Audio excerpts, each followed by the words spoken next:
மாவட்டம் பாளையங்கோட்டை தனியார் மேல்நிலைப் பள்ளியில் 8ஆம் வகுப்பு மாணவரை சக மாணவரே அரிவாளால் வெட்டிய சம்பவத்தை தொடர்ந்து அந்த பள்ளியில் பயிலும் தங்களது பிள்ளைகளை பெற்றோர்களை அழைத்து கொண்டு செல்கின்றனர். இதுகுறித்து நேரலையில் இணைந்திருக்கும் செய்தியாளர் செல்வராஜ் வழங்கும் கூடுதல் விவரங்களை கேட்கலாம். வணக்கம் செல்வராஜ். பள்ளியில் படிக்கும் ஒரு மாணவன் சக மாணவனை அரிவாளால் வெட்டிய சம்பவம் நெல்லையில் பரபரப்பை ஏற்படுத்தியிருக்கிறது. தற்போது அங்கு நிலை என்னவாக இருக்கிறது? கூடுதல் விவரங்களை வழங்கலாம்.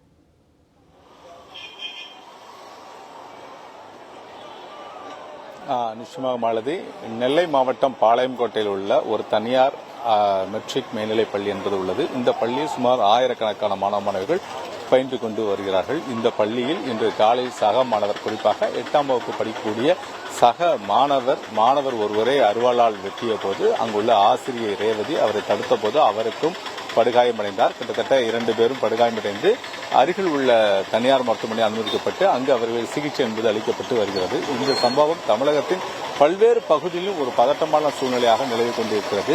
தொடர்ந்து அந்த பள்ளியில் முன்புதான் நாம் இருந்து கொண்டிருக்கிறோம். இந்த பள்ளியில் உள்ள பெற்றோர்களும் அங்கே காலையிலிருந்தே தங்களுடைய குழந்தைகளை அழைத்து சென்று கொண்டு வருகிறார்கள். எந்தெந்த குழந்தைகளை நேரடியாக தங்களுடைய பெற்றோர்கள் குழந்தைகளின் பெயரை தெரிவித்தவுடனே அந்த பள்ளி நிர்வாகம் அவர்கள் பெற்றோரிடம் அந்த குழந்தைகளை அழைத்து செல்வதற்கான அனுமதியும் வழங்கியுள்ளார்கள். தொடர்ந்து இதுபோன்ற காலையிலிருந்தே தங்களுடைய அந்த குழந்தைகளை அழைத்து செல்லக்கூடிய சூழ்நிலை தான் பார்த்துக் கொண்டிருக்கிறோம். இந்த சம்பவம் தொடர்பாக தொடர்ந்து தங்களுடைய காவல்துறையிலும் இது தொடர்பாக விசாரணைகளை மேற்கொண்டு வருகிறார்கள். எனவே ஏற்கனவே அந்த பள்ளியில் தொடர்ந்து ஒரு பதட்டமான சூழ்நிலையாக நிலவி கொண்டிருக்கிறது.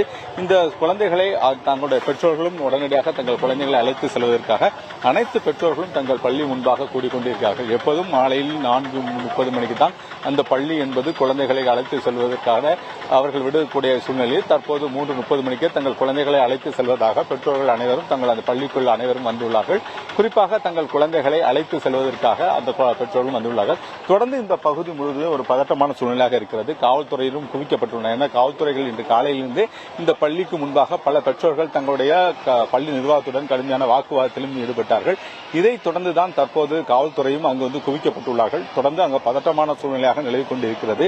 இந்த பதட்டமான சூழ்நிலை தொடர்பாக நேரடியாக வரக்கூடிய பலரும் தங்களுடைய குழந்தைகளை அழைத்து செல்வதற்காக தங்கள் வந்து கொண்டிருக்கிறார்கள். தொடர்ந்து காவல்துறையும் அங்கு பாதுகாப்பு என்பது அமர்த்தப்பட்டுள்ளார்கள். அந்த குழந்தை தொடர்பாக குறிப்பாக இந்த பள்ளிக்கு உள்ளே உள்ள வகுப்பறையிலேயே ஆசிரியர் கண்முன்னிலேயே அந்த மாணவன் மீது தாக்குதல் நடத்தப்பட்ட சம்பவம் ஒரு பெரும் பதட்டத்தை ஏற்படுத்தியுள்ளது. இந்த பதட்டத்தை தொடர்ந்து தற்போது நம்மிடம் பேசுவதற்காக சமூக ஆர்வலர் ஒருத்தர் இருக்கிறார். வணக்கம். தொடர்ந்து இது போன்ற தென் மாவட்டங்களில் மாணவர் மீது சக மாணவரை தாக்குதல் சம்பவத்தை எப்படி பார்க்கறீங்க? அரசு என்ன செய்யணும்னு நினைக்கிறீங்க? உள்ளபடியே மிகுந்த அதிர்ச்சியும் வேதனையும் அளிக்கக்கூடிய ஒரு தகவலாக சூழலாக நெல்லை மாவட்டத்தில் தொடர்ச்சியாக இது மாதிரியாக இருந்து வருகிறது. இது விஷயத்தை பொறுத்தவரையிலே பெற்றோர்கள் மிகுந்த கவனத்தோடு இருக்கக்கூடிய ஒரு சூழலுக்கு தள்ளப்பட்டுள்ளார்கள். பள்ளிக்கு செல்லக்கூடிய மாணவர்கள் அவர்களுக்கு மத்தியில் வரக்கூடிய அந்த சண்டை சச்சரவுகள் இந்த அளவுக்கு அவர்கள் ஒரு வெட்டும் அளவுக்கு படுகாயத்தை ஏற்படுத்தக்கூடிய அளவுக்கு நடக்கக்கூடிய இந்த சூழல் மிகுந்த கவலையும் வருத்தத்தையும் அளிக்கக்கூடியதாக இருக்கிறது. அரசு இது விஷயத்தில் நீதியரசர் சந்துரு அவர்கள் அளித்த அறிக்கையை ஆவணப்படுத்த வேண்டிய தேவை இருக்கிறது. நீதியரசர் சந்துரு அவருடைய அறிக்கையில் கூறியிருக்கக்கூடிய அந்த நீதி போதனை வகுப்புகளை மாணவர்கள் மத்தியிலே கொண்டு செல்லக்கூடிய தேவை இருக்கிறது. முந்தைய காலங்களில் படிக்கக்கூடிய குறிப்பாக தொடர்ந்து தென் மாவட்டங்களில் நெல்லை, தூத்துக்குடி மாவட்டங்கள் இதுவரை மாணவர்களுக்குள்ளே சக மாணவர் தாக்க சம்பவம் இன்று நடைபெறல, தொடர்ந்து நடைபெற்று வருகிறது. இதுக்கான அரசுக்கு பொறுப்பு இல்லையா? இந்த அரசு என்ன செய்யணும் நினைக்கிறீங்க? அரசு இதற்கான ஒரு வழிகாட்டுதல் குழுவை அமைக்க வேண்டும். நம்ம பள்ளிகளில் கண்காணிப்பதற்கான அந்த சூழலை அவை ஏற்படுத்த வேண்டும். பெற்றோர் ஆசிரியர் கழகம் இது விஷயத்தில் கவனம் எடுக்க வேண்டிய தேவை இருக்கிறது. இது மட்டுமில்லாமல் அந்த பெற்றோர்களிடத்திலே மாணவர்களிடத்திலே ஒரு புரிந்துணர்வை ஏற்படுத்தி அந்த மாணவ பருவத்தில் கல்வி நீங்களாக வரக்கூடிய அந்த சிந்தனைகளை வேறுபடுத்த வேண்டிய தேவையும் அரசுக்கும் மாணவர்களுக்கும் பள்ளியினுடைய நிர்வாகத்துக்கும் அவசியமாக இருக்கிறது என்பதை இதன் மூலம் நாங்கள் கேட்டுக்கொள்கிறோம். நிச்சயமாக மாலதி அவர் தெரிவித்தது போலவே மாணவர் மத்தியில் குறிப்பாக இது தொடர்பாக விழிப்புணர்வு ஏற்படுத்தப்பட வேண்டும். குறிப்பாக இது போன்ற மாணவர் மத்தியில் சக மாணவரை தாக்கும் சம்பவம் என்பது தொடர்கதையாக இருக்கிறது. ஐயா வணக்கம். தொடர்ந்து பாத்தீங்கன்னா தமிழகத்தில் இது போன்ற மாணவர்கள் தாக்கப்பட்டு சக மாணவரை தாக்கக்கூடிய சம்பவத்தை எப்படி பாக்குறீங்க? இல்ல அரசு என்ன செய்யணும்? இல்ல பெற்றோர்களுக்கான என்ன கடமை இருக்கு? இது குறிப்பா நெல்லை தென் மாவட்டங்களில் தொடர்ச்சியா நடந்துகிட்டு இருக்கு. இதுக்கு வந்து அரசு ஒரு முற்றுப்புள்ளி வைக்கணும், உறுதியாக வைக்கணும். இதுக்கு வந்து ஒரு முதல்ல மாணவர்கள் மத்தியில் வந்து தினந்தோறும் சாதி மறுப்பை ஏற்கக்கூடிய உறுதிமொழியை இவங்க ஏற்கணும். அம்பேத்கர் பிறந்த நாள் மட்டும் சமத்துவ உறுதிமொழி ஏற்கிறதெல்லாம் வந்து பலன் கொடுக்காது. ஒவ்வொரு கல்லூரியிலையும் ஒவ்வொரு பள்ளிக்கூடங்கள்லையும் வந்து காலையில் அந்த பிரேயரில் வந்து சாதி மதத்தை எதிர்க்கக்கூடிய உறுதிமொழிகளை வந்து மாணவர் மத்தியில் வந்து நாம் இப்போ இருந்தே விதைக்கணும். அது மனமாற்றத்தை உருவாக்கினால் மட்டும்தான் இது போன்ற சாதிய தாக்குதல்களோ அல்லது இது போன்ற அந்த பள்ளி கல்லூரியில் படிக்கக்கூடியவங்க ஆயுதம் தூக்கக்கூடாதுங்கிற எண்ணத்தை முதல்ல அவங்களுக்கு நம்ம உருவாக்கணும். அப்படின்னா பள்ளி கல்லூரியிலேயே இந்த உறுதிமொழி ஏற்புகளை வந்து அரசு நடைமுறைப்படுத்தணும். புத்தகத்தை தூக்கக்கூடிய பையில் தற்போது ஆயுதத்தை தூக்கக்கூடிய சூழ்நிலை மாணவர்கள். ஆனால் இந்த பள்ளி மட்டும் இல்ல, சமீபத்தில் சில மாதங்களுக்கு முன்பாக நெல்லை டவுனில் உள்ள ஒரு அரசு உதவி பெறும் பள்ளியிலும் மாணவர் இது போல புத்தக பையில தங்களுடைய ஆயுதங்களை கொண்டு வருவதை அவங்களோட ஆசிரியர் கண்டுபிடிச்சிட்டார். இதுக்கான ஆசிரியர்களுக்கான பொறுப்பும் இருக்கு, அரசுக்கான பொறுப்பும் இருக்கு, பெற்றோருக்கான பொறுப்பு இருக்கு. இது யாரு முன்னிறுத்தி பண்ணணும்? இது என்ன மாதிரியான அரசு நடவடிக்கை மேற்கொள்ளப்படணும்? உடனடியாக வந்து பள்ளிக்கல்வித்துறை ஒரு வழிகாட்டுதல் குழு அமைக்கணும். அந்த குழு வந்து அனைத்து பள்ளி கல்லூரியிலையும் வந்து ஆய்வு நடத்தணும். ஆய்வுன்னா வந்து சொல்லிட்டு வரக்கூடாது, அந்த இன்ஸ்பெக்ஷன் வந்து சொல்லிட்டு வரக்கூடாது. எந்த நேரத்திலையும் வந்து அந்த மாவட்ட கல்வி அலுவலர் வந்து பள்ளிக்கூடத்துக்கு வரணும். அந்த கல்லூரி மாணவர்களுடைய பேக்குகள் எல்லாம் செக் பண்ணக்கூடிய நிலைமைக்கு இப்போ ஆகி போச்சு. இல்லைன்னா காலையிலேயே அவங்க பள்ளிக்கூடத்துக்குள்ள வரும்போது அந்த ஒவ்வொரு மாணவர்களையும் வந்து ஒரு செக் பண்ணக்கூடிய சூழலை ஏதாவது உருவாக்கினா நல்லா இருக்கும் அப்படிங்கிறது தான். இல்லைன்னா ஏன்னா மாணவர்கள் வந்து இந்த மாதிரி முதல்ல ஒரு சாதிய உயர்வு எண்ணத்தை வந்து போக்குறதுக்கான அந்த சூழலை இந்த அரசு செய்யணும். அது செய்யும் பட்சத்துக்கு நிச்சயம் அது மனமாற்றம் உருவாகும். மேலும் இன்னொரு முக்கியமான விஷயம், இந்த பள்ளிக்கல்வித்துறை ஒரு ஆய்வு குழு நடத்தி எல்லா பள்ளிக்கூடங்களையும் அதை ஆய்வு பண்ணணும். பல பள்ளிகளில் சாதிய ரீதியான பிரச்சனைகள்லாம் இன்னும் இருக்கு. பல மாணவர்கள் புகார் கொடுத்தா கூட அந்த ஆசிரியர்கள் வந்து அதை கண்டும் காணாம போறாங்க. அதுவே பாதி பிரச்சனைகளை உருவாக்கக்கூடிய சூழல் உருவாது. எந்த ஒரு சின்ன புகார் வந்தாலும் கூட அந்த புகாரை ஆரம்பத்திலேயே வந்து அவங்க விசாரித்து நடவடிக்கை எடுக்கும் பட்சத்தில் இது போன்ற சம்பவங்களை வந்து குறைந்தபட்சம் தவிர்க்கிறதுக்கு ஒரு வாய்ப்புகள் இருக்கு. இது குறித்து மற்றொரு பெற்றோர் இருக்கு. ஐயா வணக்கம் ஐயா, என்ன மாதிரியான நடவடிக்கை மேற்கொள்ளுது? பேசிக்கலி வந்து பேரண்ட்ஸ்ல இருந்து ஆரம்பிக்கணும், வீட்டுல இருந்து ஆரம்பிக்கணும். ஏன்னா வீட்டுல வந்து ஜாதியை பத்தி இப்ப சவுத் டிஸ்ட்ரிக்ட் எடுத்துக்கிட்டீங்கன்னா எல்லாரும் அவங்கவுங்க ஜாதியை தான் ஒரே பேசுவாங்க. பட் என்னன்னா பேரண்ட்ஸ் வந்து ஒரு பசங்களுக்கு ஒரு அவேர்னஸ் கொடுக்கணும். எல்லாரும் ஒன்று தான்டா, நீங்க ஸ்கூலுக்கு போறீங்க, நீங்க நல்லா படிக்கணும், உன்னோட எஜுகேஷன் தான் மஸ்ட். யாராவது ஒரு பேரண்ட்ஸ் வந்து நீ இப்படி அவங்க வீட்டுல ஜாதி பத்தி பேசும்போது பையன் அதை கேட்க தான் செய்வான். அப்ப நம்ம ஜாதி பெரிய ஜாதி, அப்ப நம்மளுக்கு மற்றவங்க நம்மளுக்கு கீழே இருக்குன்னு ஒரு எண்ணம் பையனுக்கு வித்திடுறது வீட்டுல இருந்து தான். ஸோ ரெண்டாவது என்ன ஒரு விஷயம் என்னன்னு கேட்டீங்கன்னா, பையன் என்னென்ன ஆக்டிவிட்டிஸ் பண்றான்னு பேரண்ட்ஸுக்கு தெரியுது இல்லை. இப்ப டீச்சர்ஸ் இங்கே எடுக்கிறாங்க, ஒரு 8 hours பாக்குறாங்க, கொள்றாங்க, அவங்க அதுதான் பார்க்க முடியும்.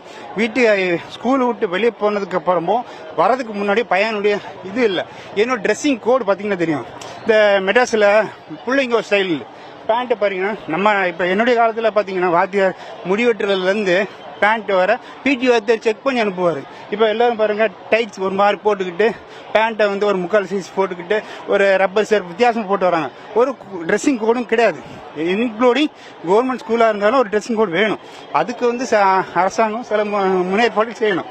அது கல்வித்துறை என்ன பண்ணணும் அப்படின்னா, இந்த மாதிரி பசங்கன்னா அவங்களுக்கு வந்து இப்போ monthly once parents teachers meeting வைக்கிறாங்க இல்லையா, ஸ்டூடெண்ட்ஸுக்கு ஒரு சின்னது அப்பப்போ ஒரு கவுன்சிலிங் மாதிரி கொடுத்துட்டே வரணும். அப்பதான் அது ஒழியும். இன்னொன்று வந்து நம்ம கம்யூனிட்டி சர்டிஃபிகேட் இருக்கு இல்லையா, அது ஒழிச்சிட்டாலே ஆட்டோமேட்டிக்கா எந்த ஜாதியும் கிடையாது, ஒன்றும் கிடையாது, எல்லாரும் ஈக்குவல். ஒரு பையன் ஒரு நம்ம ஆண் ஜாதி பெண் ஜாதி அவ்வளோதான், வேற யார் இருக்கு அதில் இருக்கு கிடையாது. அதுங்கிறது இம்பார்ட்டன்ஸ். அந்த இம்பார்ட்டன்ஸை வந்து பேரண்ட்ஸும் ஊக்குவிக்கணும் பசங்களை. அதை வந்து ஊக்குவிக்காதனால தான் இந்த மாதிரி இன்சிடென்ட் நடக்குது. பட் இதை வந்து அந்த பையனுக்கு வர சொல்லணுக்கும் அவனுடைய எஜுகேஷனும் இல்லை, அவங்க லைஃப் பேஸ் தானே. ஸோ அதுக்குள்ள பேரண்ட்ஸ் பார்க்கணும். ஃபர்ஸ்ட் பனிஷ்மெண்ட் கொடுக்கறது ஓப்பனாக பேசணும்னா பேரண்ட்ஸ்க்கு தான் கொடுக்கணும் பனிஷ்மெண்ட். ரெண்டாவது தான் பையனுக்கு கொடுக்கணும். ஏன்னா வீட்டில் என்ன நடக்குதோ அதை தான் பையன் செய்ய போறான். அவன் ஃப்ரெண்ட் சர்க்கிள் என்னங்கிறது பேரண்ட்ஸ் டிசைட் பண்ணணும். இந்த பையனோட சேராதா, இந்த பையனோட மோஸ்ட்லி சுத்தம்பள்ளி ஏரியாவில் பார்த்தீங்கன்னா பசங்கள் எல்லாம் பார்த்தீங்கன்னா ட்ரக் தான், எது கஞ்சா பசங்க அடிச்சுட்டு பஸ்ஸில் தொங்கிட்டு போகிறது. நம்மளே போய் கேட்டான்னு வச்சுங்க, போடான்னு ஒரு வார்த்தையை விடுறோம், கெட்ட வார்த்தை. ஸோ இப்போ நம்மளோட வயசுக்கும் அதுக்கும் இருக்கு இல்லையா, இப்போ நம்ம அடிக்க முடியுமா, அடித்து அடுத்து வேற மாதிரி வரும். ஸோ அதனால் என்ன பண்ணுவாங்க, என் புள்ள தான் கோல்டுன்னு சொல்லக்கூடாது, என் பல்ல தப்பு பண்ணாலும் தப்பு தான். அதை வந்து பேரண்ட்ஸ் இல்லை, அது முன்னுரிமை கொடுக்கவே கூடாது. அது என்னோட வேண்டுகோள் கவர்மெண்ட் கொடுக்கறது என்னன்னா, முதல்ல கம்யூனிட்டி சர்டிஃபிகேட் ஒழிக்கணும், அதுக்கப்புறம் மற்றதெல்லாம் ஆட்டோமேட்டிக்காக நடக்கும்.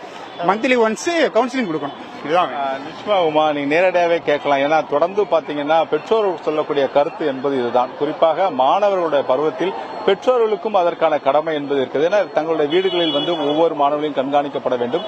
குறிப்பாக ஒரு பள்ளியில் நடைபெற்ற பென்சில் பிரச்சனைக்காக இந்த அளவிற்கு ஒரு அருவாளை வைத்து வகுப்பறையில் பள்ளி ஆசிரியர் இருக்கும் போதே சரமாரியாக வெட்டக்கூடிய சூழ்நிலை தான் தென் மாவட்டங்களில் நடைபெற்று வருவதாகவும் பலர் தங்கள் குற்றம் சாட்டி வருகிறார்கள். தொடர்ந்து இது போன்ற மற்றொரு பேரண்ட்ஸ் இருக்கு. ஐயா வணக்கம், சுருக்கமா சொல்லுங்க ஐயா, என்ன நடவடிக்கை எடுக்கணும் இது போன்ற மாணவர்கள் மத்தியில்? மாணவர்களோட அடுத்த தலைமுறை எதை நோக்கி போயிட்டு இருக்காங்க, அது மாதிரி சொல்லுங்க. முதலில் ஜெயா டிவிக்கு உண்மையை தோல் உரித்து காட்டும் ஜெயா டிவி நண்பர்கள் எல்லாருக்கும் முதற்கு நன்றியை தெரிவித்துக் கொள்கிறேன். ஒருதலை பட்சமாகவே செயல்படுற மாதிரி சொல்றாங்க, அது இல்லைங்க. அதாவது கவுன்சிலிங் கண்டிப்பாக மாணவர்கள் கண்டிப்பாக தேவை. அதை வந்து எந்த பேரண்ட்ஸ்னாலும் சரி, இல்லை நம்ம ஸ்கூல்லனாலும் நம்ம பிள்ளைகளும் தப்பு பண்ணால் தப்புன்னு சொல்லணும். அது வந்து எந்த மாற்றுக்கிறது கிடையாது. இன்னைக்கு ஒரு பல்கரா இன்னைக்கு வெப்பன்ஸ் தூக்கக்கூடிய அளவுக்கு அவன் மனநிலை என்னங்கிறத முதல்ல அவனை ஆராயணும். அடுத்தது அவனால் பாதிக்கப்பட்ட அந்த பையன் எதனால இதுன்னு தீர விசாரிக்கணும். இது வந்து ஸ்கூலு, காலேஜ், பொதுமக்கள் இன்னைக்கு வந்து வலுக்கரா இன்னைக்கு சட்ட ஒழுங்கு சரியில்லையா, என்ன காரணம், என்ன பிரச்சனை, ஆசிரியர்கள் சரியில்லை இங்கு நாங்கள் யாரையும் வந்து குற்றம் சொல்ல முடியாது. பொதுவாக வந்து ஒரு ஸ்கூல் வந்து, அதாவது ஒரு பழமொழியே உண்டு, ஒரு ஸ்கூல் நடத்தினால் 1000 சிறைச்சாலை மூடப்படலாம் என்று சொல்லியிருக்காங்க. முன்னாடி படிப்பறிவு இல்லாத காலங்கள்லாம் ஆட்சி ஆண்டவர்கள்லாம் இன்னைக்கு எங்கேயோ இருக்காங்க. இன்னைக்கு நவீன வசதி, அதாவது இன்னைக்கு வந்து ஒரு பெண் வந்து ஒரு 10 மாசமா வந்து விண்வெளியில் ஆராய்ச்சி பண்ணி இன்னைக்கு நமக்கு திரும்பக்கூடிய அளவுக்கு நமக்கு முன்னேற்றமானாலும் இந்த ஜாதி சமுதாயம்ங்கிறது மக்கள் மனநிலை கண்டிப்பா தெளிவா வரணும். அடுத்தால வந்து தான் பிள்ளை தப்பு செஞ்சாலும் தப்புன்னு இல்லைங்க, பிள்ளைகளோட கொஞ்சம் டைம் வந்து எல்லாருமே ஒதுக்கு பண்ணுங்க, நல்ல இதை சொல்லிக் கொடுங்க பிள்ளைகளுக்கு. நம்ம பிள்ளைகள் தப்பு பண்ணுது அப்படின்னு நினைச்சு நம்ம வந்து ஊக்கப்படுத்தக்கூடாது. வீட்டுக்கு வீடு காவல்துறை வந்து வைக்க முடியாது, காவல்துறை வந்து நமக்கு எல்லாருமே நம்ம நண்பர்கள் தான். அதே மாதிரி ஆசிரியர், ஸ்கூல் நிர்வாகம் நடத்துறதுலாம் பெரிய விஷயம். அதனால நம்ம வந்து இன்னைக்கு கரெக்டா கொண்டு போனாதான் நாளைக்கு இன்னைக்கு வெப்பன்ஸ் தூக்கக்கூடியவன் நாளைக்கு ஒரு பெரிய ஐஏஎஸ் ஆகலாம், ஐபிஎஸ் ஆகலாம். ஏன்னா ஆரம்பத்திலே முளையில கிள்ளி எறியப்படுதான். சிறார் பள்ளி அப்படிங்கிற அவன் பேரண்ட்ஸுக்கு நாளைக்கு கெட்ட பேரு. அதாவது ஒரு தெருவிலே ஒரு வீட்டுக்குள்ளேயே நடந்தா அது தெரியாது. இன்னைக்கு ஒரு ஸ்கூலு, தென்னகத்தின் ஆக்ஸ்போர்ட் அப்படின்னு பேர் வாங்கின பாளையங்கோட்டையில இன்னைக்கு நம்ம எத்தனையோ இடங்கள்ல முதல் இடத்துக்கு வந்திருக்கோம். அதெல்லாம் நம்ம மக்கள்கிட்ட வந்து கரெக்டா நம்ம கொண்டு வரணும். ஜெயா டிவி வந்து இதை எல்லா மக்கள்கிட்ட நேரடியாகவே அவர் தெரிவித்தது போலவே தென்னிந்தியாவின் ஆக்ஸ்போர்ட் என சொல்லக்கூடிய பாளையங்கோட்டை பகுதியில் தற்போது மாணவர்கள் மத்தியில் புத்தக பையில் அருவாளை கொண்டு வரக்கூடிய சூழ்நிலை இருப்பதாகவும் பொதுமக்கள் குற்றம் சாட்டி வருகிறார்கள். இதற்கான பொறுப்பு பெற்றோர்கள் மற்றும் பள்ளியின் நிர்வாகம், ஆசிரியர் மற்றும் அரசுக்கும் இந்த பொறுப்பு என்பது இருக்கிறது. ஏன்னா குறிப்பாக இதை யாரும் தட்டி கழித்து செல்ல முடியாது. ஆனால் கூடுதல் பொறுப்பு என்பது அரசுக்கும் கல்வித்துறைக்கும் இருப்பதாக பொதுமக்கள் தங்கள் குற்றம் சாட்டி வருகிறார்கள். தொடர்ந்து இது போன்ற ஒரு சம்பவத்தின் தொடர்பாக நேரடியாக கல்வித்துறையும் தங்கள் நேரடியாக ஆய்வுகளை மேற்கொள்ளப்பட வேண்டும். தமிழக அரசும் கண்காணிக்கப்பட வேண்டும். காவல்துறையும் ஒவ்வொரு பள்ளிகளுக்கும் நேரடியாக சென்று மாணவர்களுக்கான விழிப்புணர்வை ஏற்படுத்தப்பட வேண்டும் என்பதுதான் பொதுமக்கள் கோரிக்கையாக உள்ளது. மாலதி,